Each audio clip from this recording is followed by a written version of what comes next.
سلام البنات، ان شاء الله تكونوا كامل بخير. مرحبا بكم في فيديو واحد اخر. اليوم راح نديروا ماشطو محبوبه الشعب الجزائري. انا ما نحبهاش بزاف. تسحقوا ماشطو مرسوه دجاج على حساب لا فامي، بصل مقطع جوانح، نسحقوا طوماطيش مرابيه، نسحقوا طوماطيش بواط وشويه زبده ولا سمن والزيت ولي زيبيس. دوك نهضروا عليهم كي نكونوا نديروا في الوصف. نبداو اول حاجه نذوبوا شويه سمن مع زيت، نقلوا فيهم المرشوه تاع الدجاج تاعنا. انا هنا درت دو كويس، نتوما ديروه على حسابكم، وحتى اذا ما كانش عندكم جوانح ولا وكاين من اللي يديروها بلا دجاج كاع، خليها تتحمر مليح.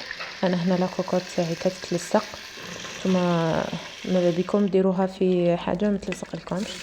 نغمو البصل تاعنا في نفس الزيت والسمن اللي قلينا فيهم الدجاج باه يدي لنا كاع هذيك البنه. دوك البصل يطلق روحو وينحي لنا كاع هذيك لاغريس اللي لصقت لنا في القاعه تاع الكوكوط. نزيدو طوماطيش مرمد لنا البصله مليح، نزيدو لها طوماطيش رابي،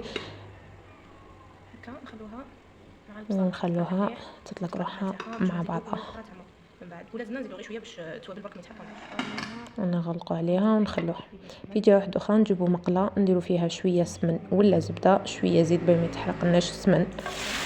نديروا الماشطو. انا كانت عندي كونج نديروها في هذاك الزيت والزبده. كي شغل تقلوها، هذه المرحله تعطيكم واحد البنه ما نحكي لكمش. هنا مور ما طلقت لي شويه البصله مع الطوماطيش تاعي، طلقت نشتو شويه ماء، نخلطها مع نرمي عليها الماشطو، نخلطها ونزيد لي زيبيس باردون، ملح، فلفل كحل، عكري، طوماطيش تاع البواط وزنجبيل، ونزيدو معاها كاس ماء. وانا هنا نزيد معاها شويه خماره تاع كاطو تنحي لي لاسيديتي تاع الطوماطيش. هنا زدت شويه زعتره ورجعت لي مورسو تاع الدجاج تاعي، نديرهم من الفوق باش ما يتفتوليش. نرجعوهم كامل كيما راهم.